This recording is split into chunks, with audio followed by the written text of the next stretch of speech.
Well, we're going to waltz through some things today on our sort of continuing journey to uh, strengthen our centers, strengthen our and especially our practice of meditation. Um, so first couple questions. Well, why are you here? Why are we here? Which is an interesting question. There's a lot of other places to be, and there's 20 some of us here, or 30 of us here, and there's billions of people out there. Well, why are you here? Why are we here? Um, Good question. Hopefully, you didn't think you were getting into something else if you're new. uh, well, I think maybe one common thread of that would answer the why we're all here, certainly why I am here, is with so many other things to do, so many other places to be, bed, if you're sleeping in, uh, there is a longing in people. And we don't quite know what it's for because we got everything. I mean, really, most of us have everything you could want in life: roof over our heads, food in the fridge, you know. But yet there's this longing. Chances are that's what brought you here for. And then, longing for what? Something else.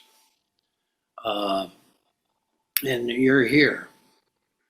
And that is really, to use Joseph Campbell's wisdom, that's really what sets people out on a hero's journey.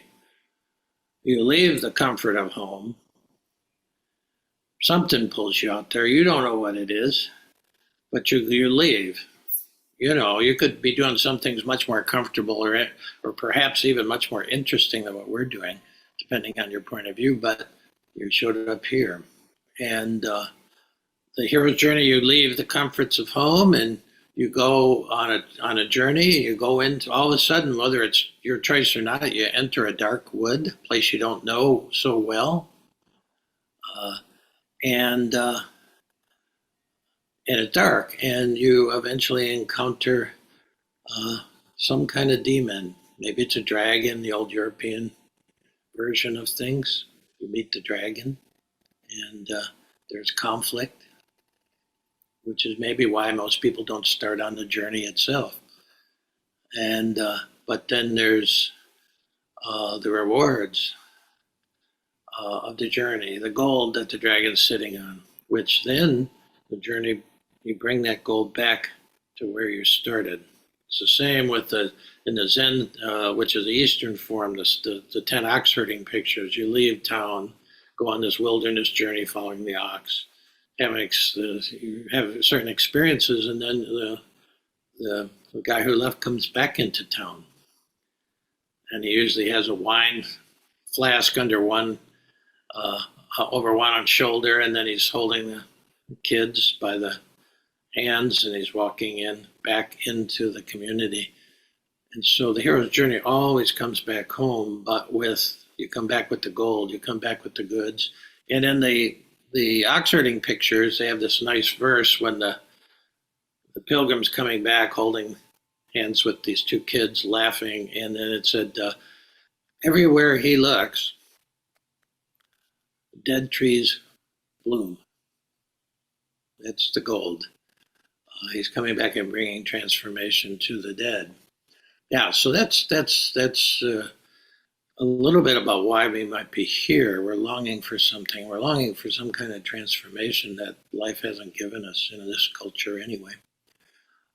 And so to pick up the thread of what we've been working with, last week we talked about the path of the ice cube, if you remember, and how we can, basic personality structure is sort of hard and brittle, and you know, and it needs to be melted. And the last line of that poem was, "You're invited to the big waltz, ice cube, puddle, river, sea." There's a kind of melting that goes on. And then the week before that, the week of the eclipse, we talked about key image there is, and it's the last line of Pink Floyd's song Eclipse, which is the end of the dark side of the moon, it says, and everything under the sun is in tune, but the sun is eclipsed by the moon. And so we talked about the fact, we used that metaphor to say, well, in life, we have everything that we need, and yet we don't know it. Somehow that knowledge is eclipsed. Okay, so next question would be in that image, because I think it's a very powerful image, the sun being eclipsed by the moon. What is the sun? And if we're working in meditation now, and so that image of the sun is the image of the heart, is the image of formless, ever-present awareness. That is the sun. It's the awareness is the heart is connected with awareness. The heart is just aware. Okay, it's on all the time. It's open, but then it can be eclipsed. It can be covered. And so the moon, in that imagery, in terms of what we're talking about, in terms of meditation or contemplative practice, the moon is self-centered thinking about the self. All of a sudden, boom, worried about this, planning this, and it's like it eclipses it. Okay, and languages talk about this in different ways. In Arabic, the word Satan, which we pronounce Satan, when the Ayatollah said America was the great Satan, when we think of Satan, we think of the guy with the pitchfork and the horns, but the meaning of Satan in Arabic is distraction. Distraction from this, you say. Or, distraction can eclipse it. Isn't that interesting? America was a great distraction. From what? Well, from unification with Allah, God, the Holy One. Formless awareness, if you're in Buddhism, you see. So Satan is distraction, and the corollary word in the language Jesus spoke in Aramaic was Nesyuna. And that line of the Lord's Prayer in English that says, and lead us not into temptation. The word in that line in Aramaic is Nesyuna, lead us not into distraction. I think that's very interesting. Okay, and then just one more, lexical reference, the word diablo in Spanish. Again, we think of that as the devil, but really diablo means to divide, to make two out of one, you say, to divide. That's the word diabolical comes from that. Diabolical, somebody with diabolical energy is a divider.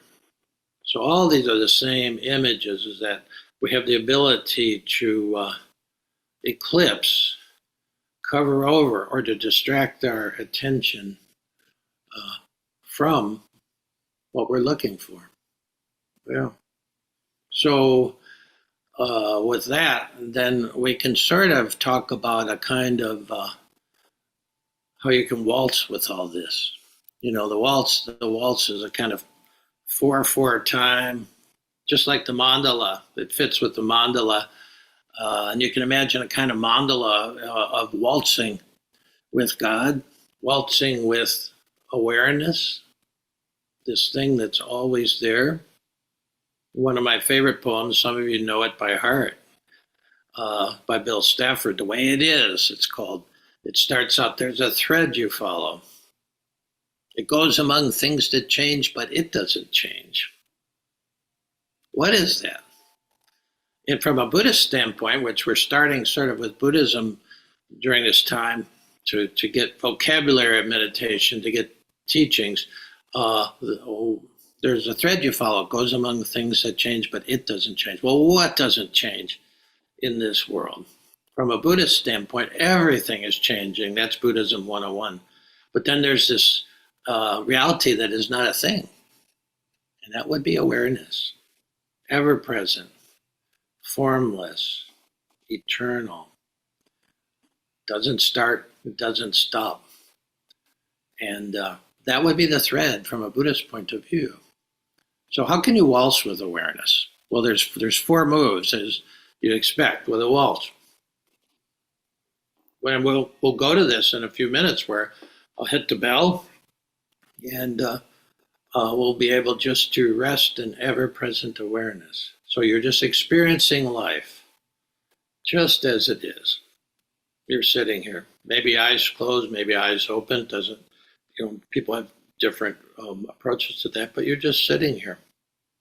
You're just sitting.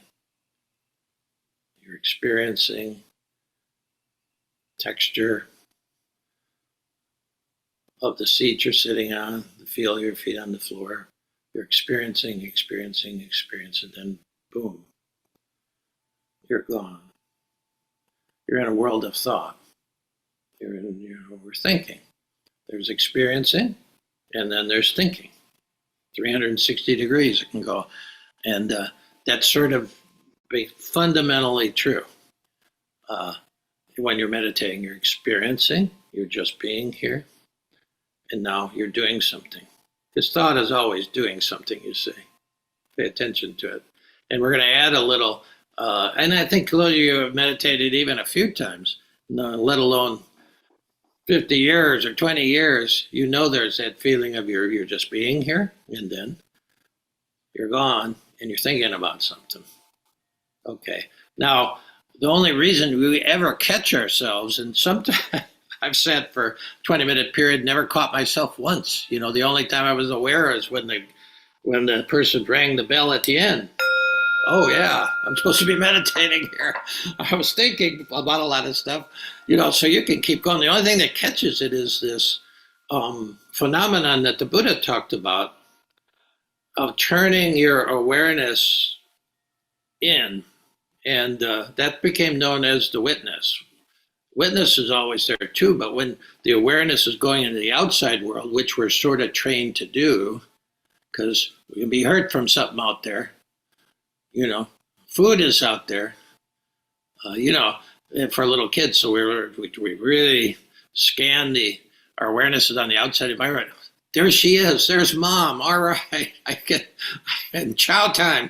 Where awareness goes out into the environment. So that's really survival thing in the very beginning. But then the Buddha said, well, if you turn it inside, then the witness, which is always there but hidden because where I'm going, I think once you go in, it lights up. And the witness, so-called, is what catches that, which says, oh, yeah, I've left the present moment. I've left the body. I've left the reality, and I'm out here in a kind of illusion. And so that's what the witness picks up.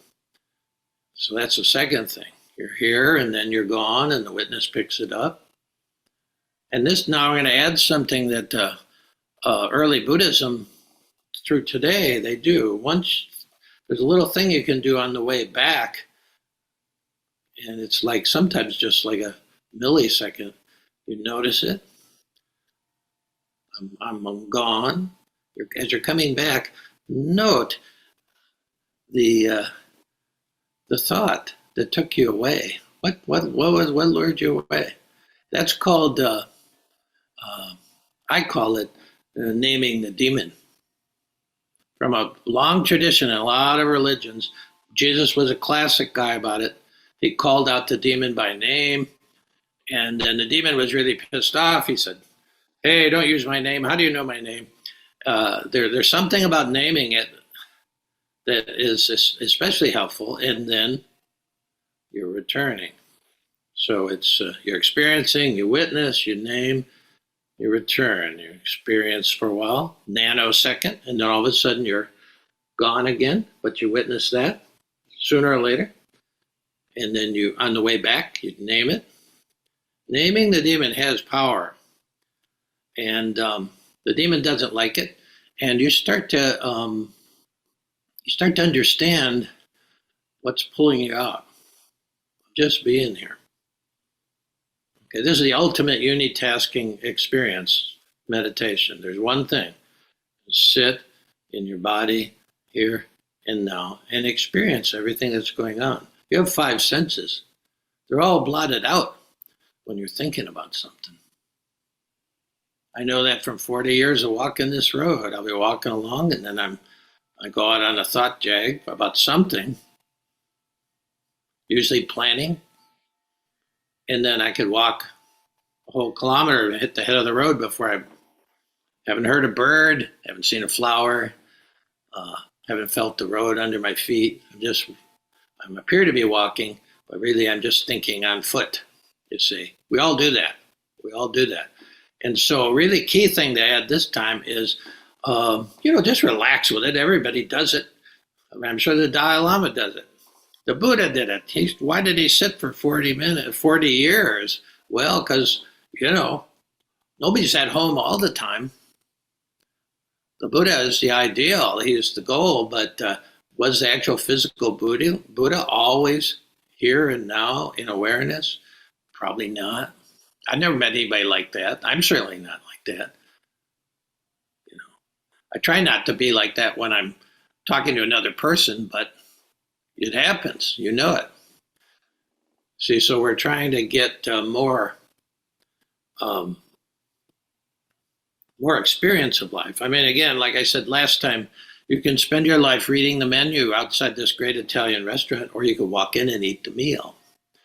It's thinking about it, analyzing it. Well, I don't know. I don't know if I want the cream sauce. You can go on and on with that stuff, or you can just come in and eat the pasta, whatever it is. That's experiencing life. That's thinking about it. The menu is not the meal, you see. And really naming the demons. One time when Jesus and the guys crossed over to the sort of Gentile area, or at least it wasn't a Jewish area, and there was a guy who was filled with the demons, and he was like naked and chained up out of town, and people put him in this place. And so Jesus said, well, basically he said, he asked, who are the demons in you? What's a demon's name? And the guy said, Legion, which means there are many. And there was a little poke at the fact that they were all in the Roman Empire now, legions, but legion means many, so there are a lot of ways you leave the present moment and a lot of temptations to pull you out, a lot of distractions. And when you get to know them, I mean, I was in charge of the playground for 20 years when I was teaching in this junior high, and there was always new women, usually they were women, sometimes an occasional man, but they'd show up to be on the playground to sort of make sure kids didn't kill one another, beat up on one another. And so when the women were new, they were always a little shaky about it, even men were. And so I always had these pads. I would give them a pad of paper and a pen. And I said, you're going to be with junior high. And said, I don't think I could do junior high. Yeah, you can do junior high. I said, you're in that area. And I said, anybody does anything that seems dangerous or unkind, call them over and ask them their name. And then you can even give them the pad and the pen and say, write your name down here. You don't have to say any more. And they said, well, what if they put somebody else's name down? And I said, well, they never do. I don't know what. They're panicked. You call them over and say, write your name down here. And a lot of times they'll say, well, what does that mean? Or what is that for? And you just don't say anything. Just say, I know your name now. Say, power. And so you start naming these things that tempt you out of the present moment, which is basically just sitting here in the present moment is kind of sensational by definition. Your five senses, you're just resting in your five senses. Nothing to do until something tempts you to go out into the land of to do. Okay. Now, if you can take this, if you don't already do this, take this assignment for the next couple of weeks. Whenever you meditate, just remember, oh yeah, I'm gonna on the way back, I'm gonna just notice. And I have, I've noticed the clumps of it, and you can fine tune this, but basically, most of the time I'm planning something. And then some of the other times I'm Googling something. I got a problem and my mind is going, trying to come up with the answer, just spinning. So I call that Googling. I'll just come back and say Googling. I'm just trying to figure life out or solve some problem. And so there's planning, there's Googling, judging is a big time, judging again, come back. But after a while, that changes those things. Their names, you see, and then there's all kinds of sub names. And then the final thing is just thinking. I mean, sometimes I don't even know what the hell I'm doing out there. And so I just bring that thinking, no big deal. But you just start to notice what the left brain is doing. Because when you're sitting here, just sitting here, that's a right brain activity. The right brain is connected with the senses, with the whole body, with the heart directly. And so when we just sit here, I talked to one of my dear friends this week, and as we normally start out, she says hello, I say hello, and then she says, how are you doing? And I said, well, mostly sensational. And we both laughed. She laughed, I laughed, but it was true, because I've been in some kind of gear on this since the Loretto retreat. It was a real kind of breakthrough, and it's, yeah, sometimes it might be barely sensational, but mostly sensational since then, which is a lovely thing. What do you say? Well, how are you doing? Oh, I'm fine. How are you? Well, it's remotely not true in most cases. You're really freaking out or something. But you could say barely sensational. That might be the truth. Or you could say, zombie. You could say a lot of things, but mostly sensational feels really good. And that's how you learn it. You just sit and actually, it's like, like turn on. No drugs, however. You're just stopping doing everything else. Okay, so that's where we're going here. The poem that came out in the week of practicing this and thinking about it. I'll just give you the poem and then we'll move to the sitting. This is called Your Choice, and it is your choice. It was your choice to show up here. It's your choice to follow something deeper. And this will be in the Monday morning poem. It goes like this. You can either choose to spend this precious life thinking about your life, or you can choose to spend it waltzing with awareness, experiencing life just as it is in all its bittersweetness. One path leads to a life of growing anxiety and dread. The other leads to a profound blessing. Every moment is a crossroads. In each and every moment, the choice is yours. So it's your choice. And, so you're choosing to sit in a kind of just being here, just sitting here, just sensational. And then all of a sudden, it's not your choice. It's left brain's in sort of control mode, and so all of a sudden you're out thinking about something, whatever it is. When the witness catches it, as you bring yourself back, notice what it was when you can. If you can't notice it on the way back, don't hang out there trying to think about it. Just say thinking, because it certainly was thinking. It'll always cover it. But sometimes you'll notice judging again. I used to say judging again, God damn it. But now I just say judging. You take a little, you know it. Or planning, or Googling. Those are three great kind of collective terms for what mostly we are doing out there. Yeah. And that's just experiencing life just as it is in this moment, in all its bittersweetness. Sometimes it's sweet, sometimes it's bitter. But that's a not to word. That's the ultimate English not to word, bittersweet. Because it's always like that. Yeah. Okay, well, I think that's good enough for the talk.